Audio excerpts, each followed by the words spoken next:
She looked at me and she said, honey, if you want to clean a house, you have to see the dirt. And that really struck me, right? We tend to just, in our quest, in our well-intentioned quest to be positive, we tend to just force these emotions down or away or ignore them. We say, okay, well, I don't want to be negative, so I'm just going to, put them under the rug, right? I'm going to sweep it under the rug, or I'm going to put it behind the couch, and I'm just not going to look at it. This process allows you to look at it in a safe way and let it go and clean the house. And then what you'll find happens is that you're authentically feeling those positive emotions. You don't have to force your way to be happy. You don't have to remind yourself, oh my gosh, I've got to be happy, because it just, your default, your authentic you is that happy, vibrant, successful you. Namaste. You're listening to the Sivana Podcast. Join us on an exploration of Eastern spirituality, yoga philosophy, and conscious living for the new age.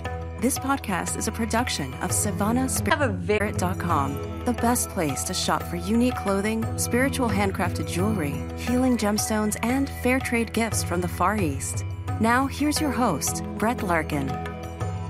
Hello, Sivana family. Welcome back to this week's episode. Thank you so much for listening, being here, and for all the love you give the show. We have a very experiential special episode in store for you today. We are going to learn all about tapping. Tapping is a healing modality that combines ancient Chinese acupressure and modern psychology. Our guest today, Nick Ortner, is actually going to lead us through a tapping session live on the podcast. It's about a third of the way in, so you're going to want to make sure you can experience that with us. So maybe pause if you end up driving or running around today and listen to this when you can really experience it with us. It's about 8 minutes. And then he's also going to explain the history of this practice, the ancient science behind it, and how you can use tap for everything, from overcoming chronic pain to manifesting your greatest self. Before we get started, I just want to remind you, like I do every week, to leave a rating or review for us here on iTunes. Even if iTunes isn't how you normally listen to the show, it makes a huge difference in getting the show in front of more people. All right, now introducing Nick. He is the CEO of The Tapping Solution, a company with a mission to bring the mainstream, simple, effective healing method known as emotional freedom technique, or tapping, to everyone. He's the New York Times bestselling author of The Tapping Solution, a revolutionary system for stress-free living, and The Tapping Solution for Pain Relief, a step-by-step guide to reducing and eliminating chronic pain. Prior to all of this, Nick created and produced the breakthrough documentary film, The Tapping Solution, which follows 10 people who use tapping to overcome significant challenges, including chronic back pain, fibromyalgia, insomnia, grief, and so much more.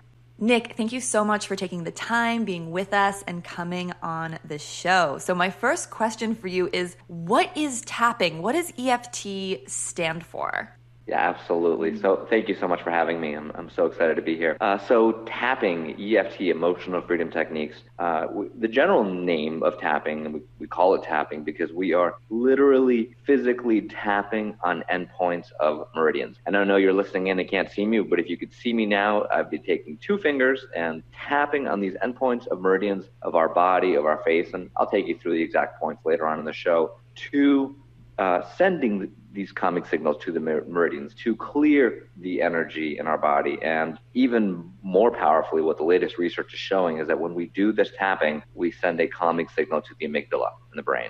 So we are calming that fight or flight response. We are telling our body, our mind, our spirit that it is safe, that it can relax. And that's the tapping basic mechanism of this tapping process. And you mentioned that word meridians. So I'm curious for you to tell us more about that. Is that sort of working with the Chinese system? Or I know a lot of our listeners are familiar with like the chakras in yoga, and there's main meridians, and then I know there's millions of them, right? Mini ones. Can you walk us through that? Yeah, absolutely. And I am in no way the expert on this particular topic, right? What I loved about tapping when I found it, what we're doing is we're tapping on these main endpoints of meridians. We're doing the same sequence every time to hit these major meridians. Now, there are distinctions and there are people who tap on different points and do different things. All really interesting, powerful stuff. The challenge that I found, and the challenge that the originators of EFT and previous process found, is that it can get so complicated that people then go, okay, what meridian do I hit here? That's why when we do the tapping process, we go through all these main endpoints It may be that sometimes we're one main endpoint of a meridian for a particular issue, and it's actually not doing anything. But at this current time, we don't know, right? So we don't know if block in your liver that you have for anger or whatever's going on is located under the eye, and that meridian would activate it. That's why we hit all the points. And then to sort of confuse the topic even more, as I mentioned, that we're finding research about the amygdala being calmed down. So it's like we've got brain and the amygdala, and we've got the meridians, and then you mentioned the chakras. I think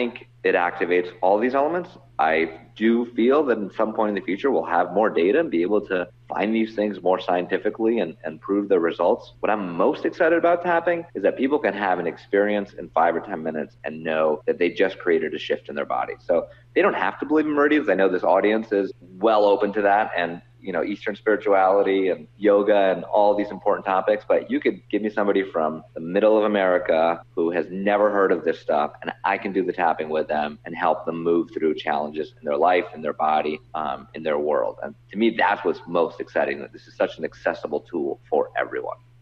Yeah, it seems like maybe the ultimate wellness hack, for those of us who are doing like 90 minutes of yoga on our mat. When we can't do that, we could do this instead. So I definitely want you to teach us all about that. Before we do that, though, I want to come back to this word you've been using, endpoints, to make sure we're all clear on what you mean by that. So you're saying we're tapping on an endpoint. So is that like if I'm tapping my forehead, like I'm taking 2 fingers and tapping this like third eye, 6th chakra area between my eyebrows, for example, you're calling that an endpoint? Is that because it's where the meridian sort of opens on my skin? Or? Yeah, exactly. It's sort of where we have access to the meridian, and send that signal. We are in fact sending an electrical signal with that tapping process. I'll describe them quickly just so people get a better picture of what we're doing through the process, so they're not confused for the rest of the show. And then how about we do that? We do a quick description, people can have a little experience, and then we can sort of break down what it was that was happening. I love it. Let's do it. Okay. So a couple simple steps to start the process. The first thing is, what are you tapping on, right? What is the thing that you want to shift right now?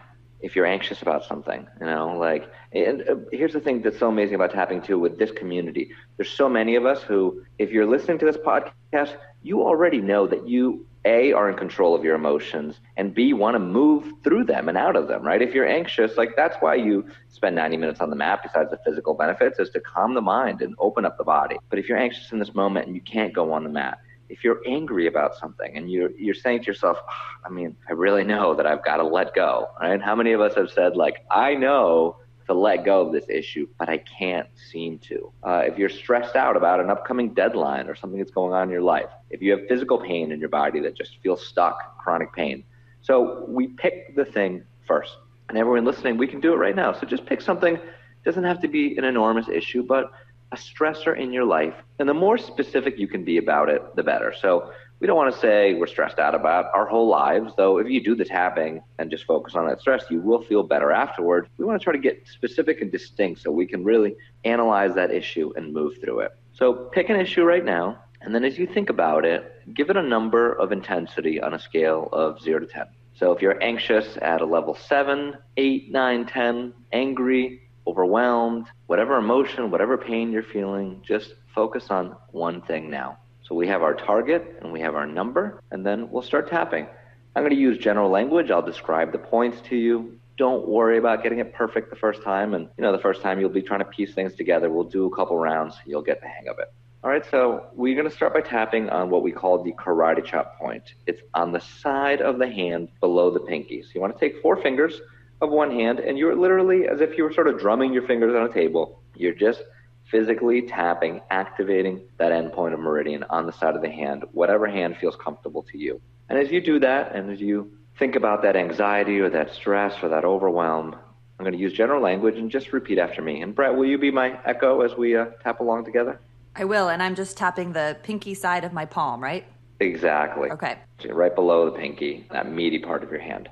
And focusing on that issue, and just say out loud or in your head if you're at work and you don't want anyone to think you're going crazy over there, just repeat after me. Even though I'm holding on to all the stress in my body. Even though I'm holding on to all the stress in my body. I choose to relax and feel safe now. I choose to relax and feel safe now. We're going to do that 2 more times, still tapping on that side of the hand. Even though I'm holding on so tight. Even though I'm holding on so tight. And I can't seem to let this go. And I can't seem to let this go. I choose to relax and feel safe now. I choose to relax and feel safe now. And one more time, even though I can't let go of this issue. Even though I can't let go of this issue. It feels so stuck. It feels so stuck. I love, accept, and forgive myself. I love, accept, and forgive myself. Now we're going to tap through the points. The first point is the eyebrow point. It's on the inside of the eyebrow, right where the hair ends and it meets the nose. And you can take 2 fingers of one hand. You're just tapping gently. You can do both hands. The meridians run down both sides of the body, so whatever's comfortable for you. And you're not counting. You're just tapping repeatedly on that point, focusing on that initial issue. So I want you to just, as you tap, think about that stressor. If you're anxious about something, think about it now. Bring it up. We are trying to activate these thoughts, not to anchor them in, not to grow them, not to visualize the negative. We're doing it to clear them. And do that now. And now we move to the side of the eye. It's not at the temple. It's right next to the eye on the bone. Again, one side or both sides, tapping gently, thinking about that issue. Just bring it to mind. If you see movies and pictures about what happened or what you have upcoming, allow those to come forward. And now we move to under the eye.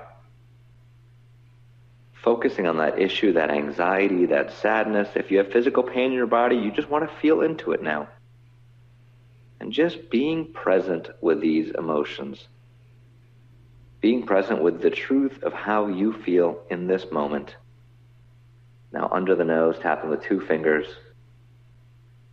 And just allow that stream of thoughts and consciousness and feeling to come up. Whatever it is, you might have started thinking about some anxious issue and now you're angry about something. Or you're thinking about something else altogether that might be related. Just allow it to be. And under the mouth, above the chin, below the lip, in that little crease in there with 2 fingers. Again, see that movie again. Feel the pain in your body or the emotion. Be present to these thoughts. And now for the collarbone point, feel for the 2 little bones of the collarbone. And you go down an inch, out to each side about an inch. You can tap with all 10 fingers of both hands. Being present to these feelings in your body, whatever they may be. Focusing and seeing that movie, that picture, feeling into your body. And now underneath the arm, 3 inches underneath the armpit, right on the bra line for women, either side of the body, being present to these feelings. Just notice them in your body now. And the last point of around, right at the top of the head, on the crown, tapping like a monkey and being present to these thoughts, these feelings, these images. Now you know the points. We'll do a couple more rounds. We'll go back to the eyebrow and just say out loud, I wonder what this is all about. I wonder what this is all about. Side of the eye, and I wonder if I can let it go. And I wonder if I can let it go. Under the eye, part of me has been holding on. Part of me has been holding on. Under the nose, and I'm not sure why. And I'm not sure why. Under the mouth, but I choose to let this go now. But I choose to let this go now. Collarbone, to allow my body to heal. To allow my body to heal. Under the arm, to allow for this stress to dissipate. To allow for this stress to dissipate. Top of the head, from every cell in my body. From every cell in my body. Eyebrow, it's safe to relax and let go. It's safe to relax and let go. Side of the eye, it's safe to relax and let go. It's safe to relax and let go. Under the eye, from every cell in my body. From every cell in my body. Under the nose, to feel strong and confident. To feel strong and confident. Under the mouth, to feel safe and relaxed. To feel safe and relaxed. Collarbone, in every cell of my body. In every cell of my body. Under the arm, right now. Right now. Top of the head, right now. Right now. Deep breath in. And let it go.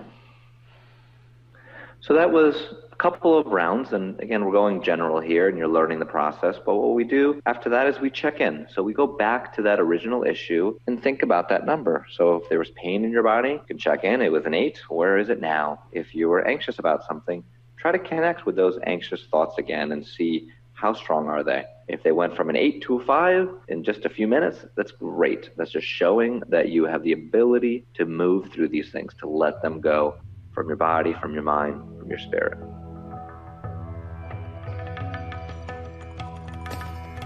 Today, I'm asking our listeners out there, do you meditate? Whether you're an avid meditator or just looking to get started, visit SivanaSpirit.com. They have everything you need to enhance your meditation practice. From mala beads to singing bowls to statues and incense, you can make your at-home meditation space truly sacred. Use the discount code PODCAST30 for 30% off your first order today.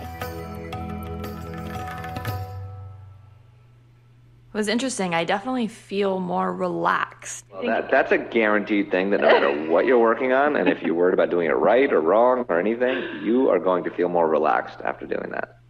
I think one of the things that was challenging for me, and maybe it's just coming from like the yoga perspective, was like putting that specific number, on like the intensity. But I like how you encourage people to do that because it really maybe helps them see a shift from when they started to when they finish. Well, you know why you have to put that number, Brett, is because if you don't do it, the shifts are often so dramatic that people, like I've worked with people who said, oh my gosh, I'm so angry at my mom, and I forget to put a number on it, and then we do all this tapping, and they say, I wasn't ever really angry about it. And it's like, no, you were. You just were 5 minutes ago. But, when we move through these things in our lives, when we let go, we just move on to the next thing. So it's often, we don't remember that we made that shift. We don't remember how we were feeling before. Doing that number at least gives you an opportunity to have a win and say, you know what, it was an 8 of anxiety and now it's a 5 and I can keep moving through it. Because that's the other thing too. If we don't notice, an 8 and a 5 can feel similar. We want to have that early win so we can keep going with it.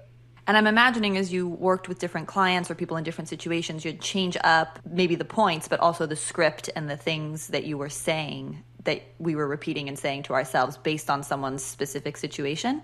100%. And, if I'm working one-on-one with someone, we are digging into what are the issues, what's going on, going through the process, feedback on how it's happening and what else is coming up. In this environment, we have to be very general. And, but yeah, that's the real magic and the depth of the tapping. And that's when it becomes most transformative, when people can clean up stuff from their past in a big way. I'm curious if you'll share with us how you came to this practice and if you were meditating or doing yoga or kind of where were you on your own like spiritual journey before you found this work and what kind of triggered your interest in it? Yeah, great question. Yeah, I certainly was, and I certainly still am. People always say, well, is it tapping or meditation? And no, they're really the perfect complement to each other. What I've found time and again is that if you do 5 minutes of tapping before meditation, you quiet that monkey mind so much more quickly. And now you have a profound, deep meditation as opposed to saying, oh my gosh, 30 minutes and I just could not stop thinking about this thing I was anxious about, So that combo is really powerful. And I've even done some workshops. I did one a couple years ago with Elena Brower, who's a yoga teacher, and we did tapping before the yoga to just sort of relax the body, quiet the mind, and then she did the yoga class. So, some nice combos there. But for me personally, it was over a decade ago now, I would say 12, 13 years, around 2004, I discovered tapping. It's not something I invented. It's a process that's been around for over 30 years. And I found it online just as a seeker and looking for things to make my life better. I dismissed it the first couple times because it seemed weird. It's like, why are we tapping on endpoints of meridians and hitting ourselves? And it just didn't make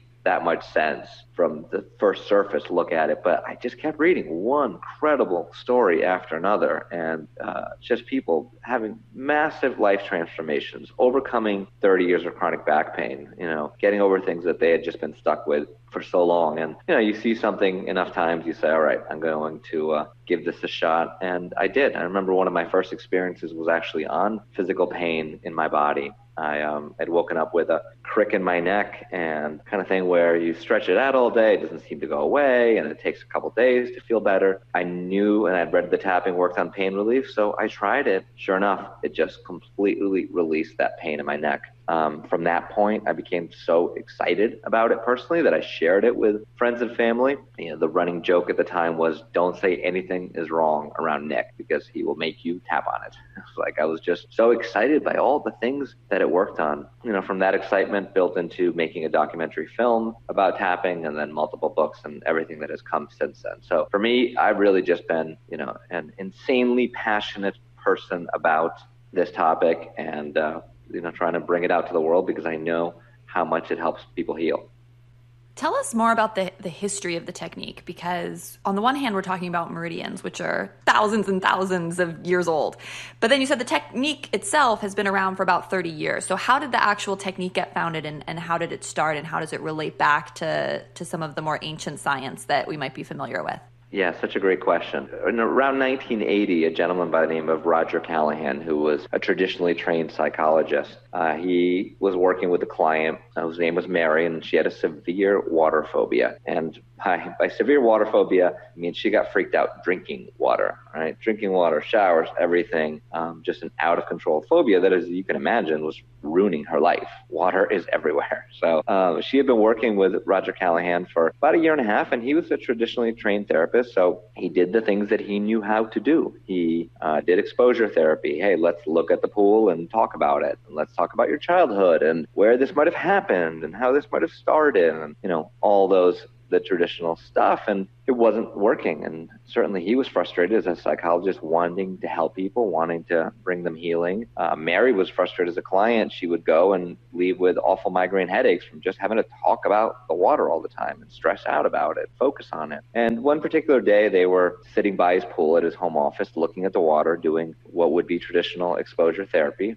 Mary said, when I look at the water, I get this queasy feeling in my stomach, just butterflies in my stomach. And as synchronicity or, divine guidance and wisdom works, who knows what it was that was happening. Dr. Callan had been reading about the meridian system in the body and had read that the stomach meridian ends underneath the eye. So that's one of the major endpoints of the stomach meridian. So on a whim, on an inspiration, he said to Mary, hey, try tapping underneath the eye. So she tapped underneath the eye, stimulating that meridian for 30 seconds, a minute, and her phobia, the butterflies in her stomach, went away. And most importantly, her phobia vanished. Just like that, a lifelong trauma, a lifelong challenge that nothing was fixing was gone. So you can imagine Dr. Callahan's excitement, Mary's excitement. From there, he proceeded to further study the meridians and create this combination field therapy, right, of modern psychology, of thinking about things and bringing them up in our mind, and of doing the tapping process with it. His process is called TFT, thought field therapy. It's still around. And what he did is he had different sequences for different challenges. So if you're angry, you would do a certain set of points. And if you're anxious, another set of points. One of his students by the name of Gary Craig took that process and said, hey, this is a little complicated. We can never remember what to do, when, where, how. Make it simple. Let's hit all the major endpoints at the same time. And, that's the basis for what I have learned and shared with the world, is this EFT process of doing the main meridians every single time.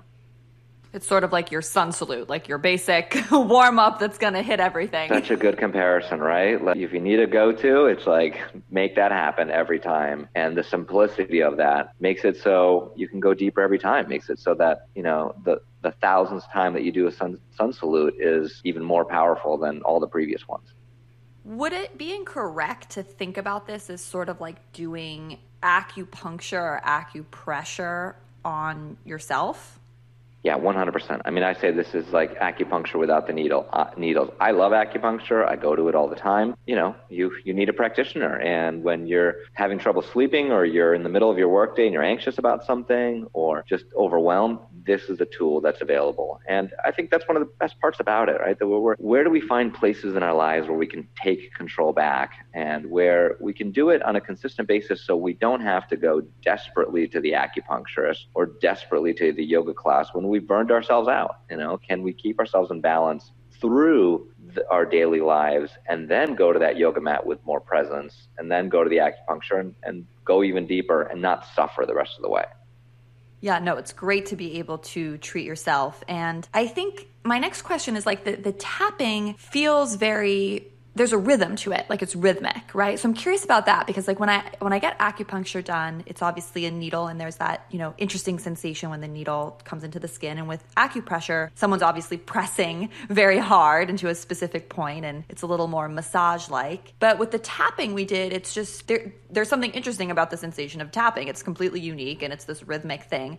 Is there more to be said there about tapping compared to pressing, compared to needling, No, it's such a good question. I think there is. And I think, you hit it on the head by saying it is a different sensation. And, I can just tap on my collarbone point and my body instantly relaxes. And that's the other thing that happens too. When you do the process more often, you're conditioning yourself, right? You're saying, okay, I'm taking this time to look at this and feel these emotions, allow them to be, and I'm consciously choosing to let them go. People ask all the time too, is it the tapping or is it the words you're saying or is it this? I think the magic is in the combination that we're doing all these things.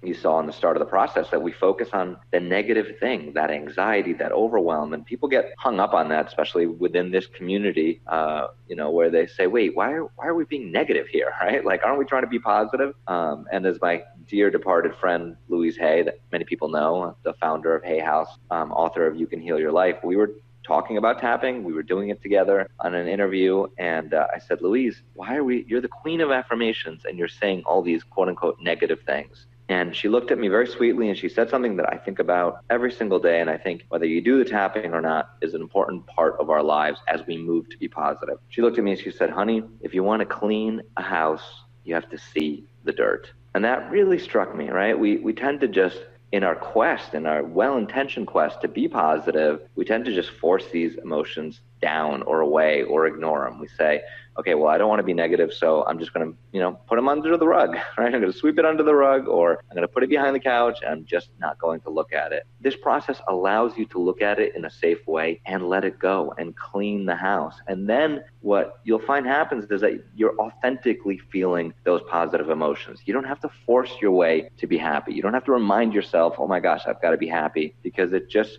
your default, your authentic you is that happy, vibrant, successful you.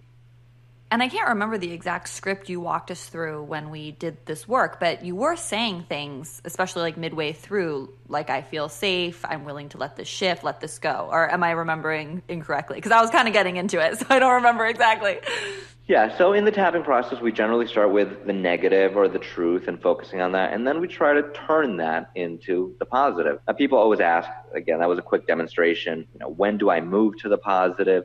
And what we're trying to do is we're trying to bring down that negative energy, that negative charge enough that when we say the positive, it feels somewhat true, right? So I'm sure we've all had the experience of like trying an affirmation or trying to think a positive thought. And then the other part of you says, that's total BS, right? Like you just don't even buy it. Like you don't buy your own BS. You say, oh, okay, I'm trying to be positive, but it's not happening. So instead of forcing it, we focus on that negative, that truth. We bring down the intensity, and then we start affirming these positive things, and they actually feel it. Like they feel like they have their own energy to them. They grow, they get stronger, and then they're more powerful.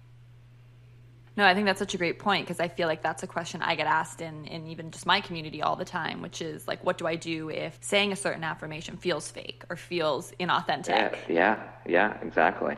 You acknowledge that fact, right? You tap on that resistance. And here's the interesting thing.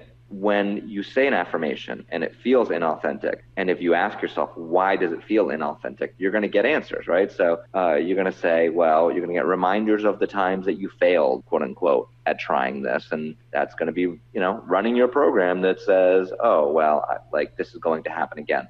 To me, the way we change our lives is not by powering through and using this willpower to change. We do it by authentically looking at what's happened to us in the past, the events, the experiences, the emotions that have shaped our brain, that have shaped our body, that have shaped our life experience, remolding those, recreating, taking the charge out, whatever it takes to then lay the groundwork for that new start, right? So it's like, again, I know it's like so simple, but we're seeing the dirt and now we're cleaning the house, and it's with that clean house you can move forward. If you love crystals as much as I do, check out SivanaSpirit.com. They have a range of gorgeous raw crystals, as well as rolled gemstones, pyramids, and crystal jewelry. The best part, you can use the discount code podcast30 for 30% off your first order today.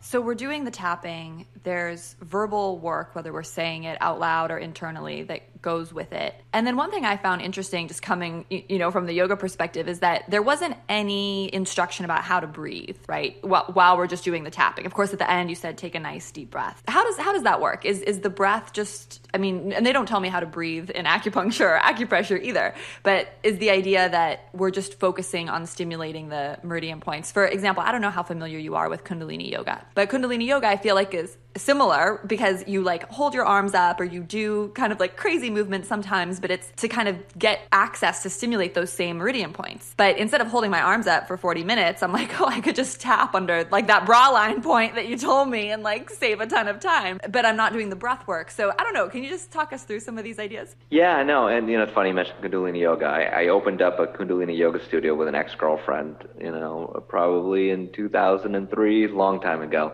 So I've done a lot of it and I love it. And, I think that certainly anything, and this is the thing, you can play with this, right? You can absolutely try and do breath of fire with this tapping and see what it brings up for you. You might find that when you're tapping on anxiety, you want to do breath of fire and the anxiety and you get through it that much quicker. You might find that you do the 5 minutes of tapping and then meditate. And like I said earlier, you go that much deeper. So this is a forgiving practice, and it's open to innovation. It's open to combining these disciplines. It's open to saying, I'd love to see yoga teachers do 5 minutes of tapping at the start. That way we can acknowledge to ourselves, hey, we just came off of a busy workday where there's all these things happening and your mind is running around. Instead of waiting 25 minutes for that mind to slow down, let's take a couple minutes, think about your day, tap on the stresses, let them go. Now be present in your body.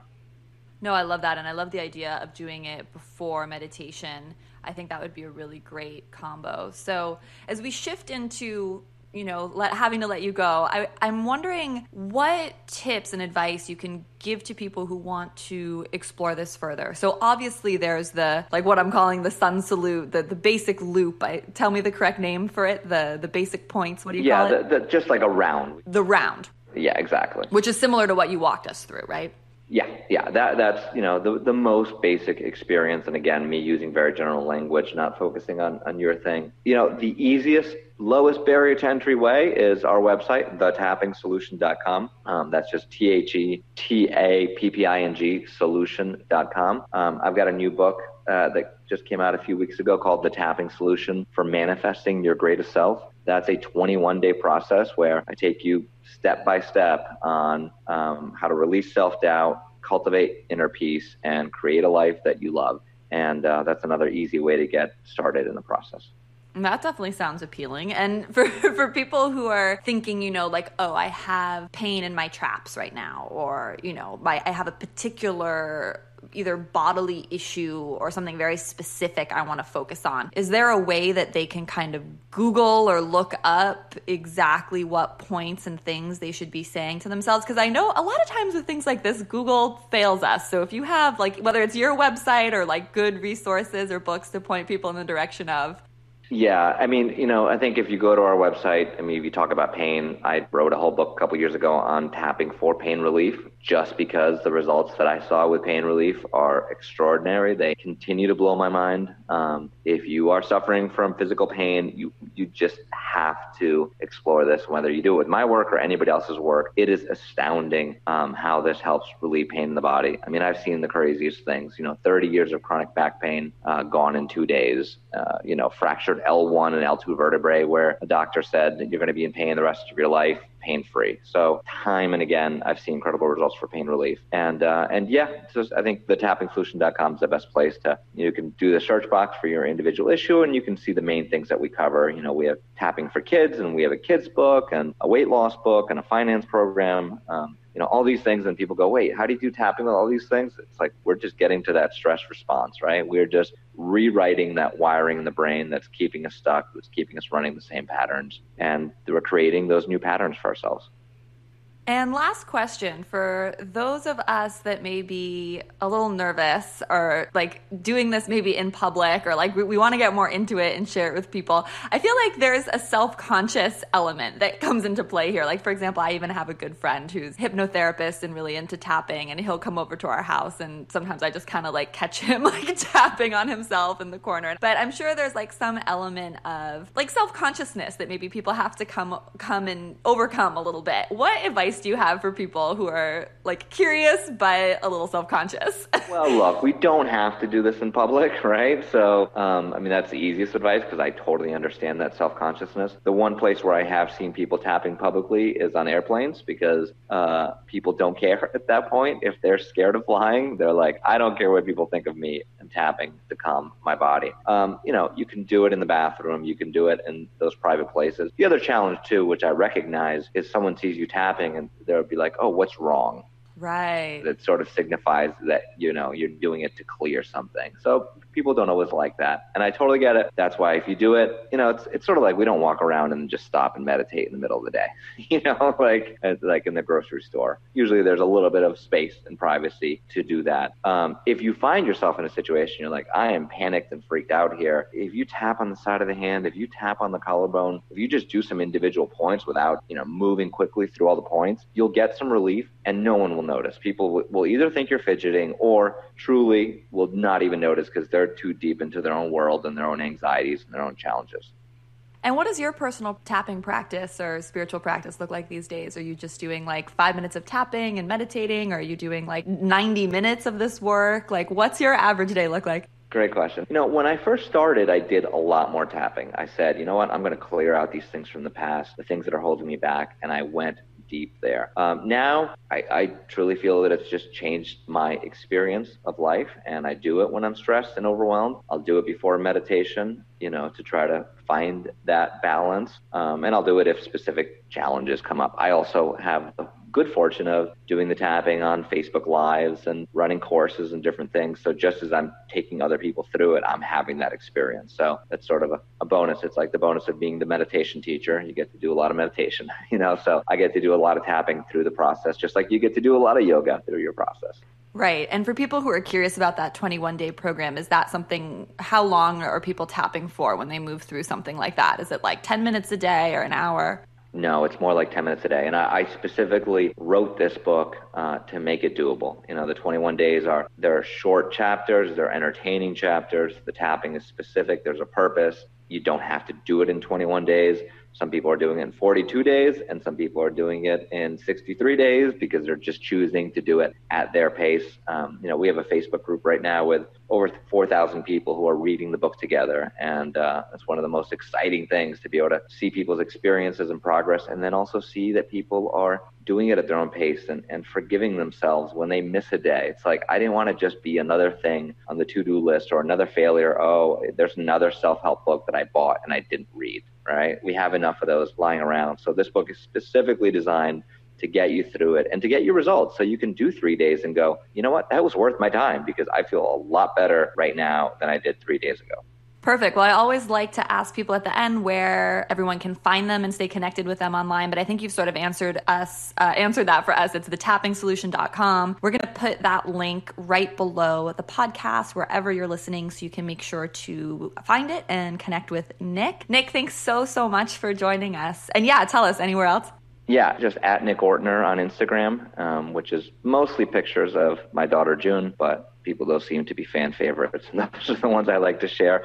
And then on Facebook, just N Ortner. And I do a lot of Facebook Lives there, so you might enjoy those. Perfect. Well, Nick, thank you so much for coming on the show. Listeners, let me know. I know so many of us, myself included, have been curious about EFT and learning more. It's so cool that we actually got to experience a tapping session together on the show. So I'm really looking forward to your feedback and your thoughts. Remember, letting me know via a review here on iTunes means the world to me. You can just leave a review. Even if iTunes isn't how you normally listen to the show, it really makes a difference and helps get the show in front of more listeners looking to transform their life through yoga and meditation. Thank you so much for being with me and listening all the way to the very end. I'm wishing you a beautiful day, and maybe you'll try some tapping later today too. So much love from my heart to yours. Namaste.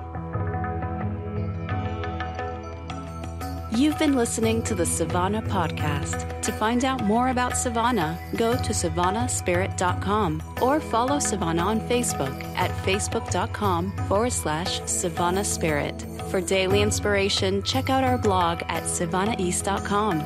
Be sure to join us next week for a new episode, and thank you for listening to the Sivana Podcast.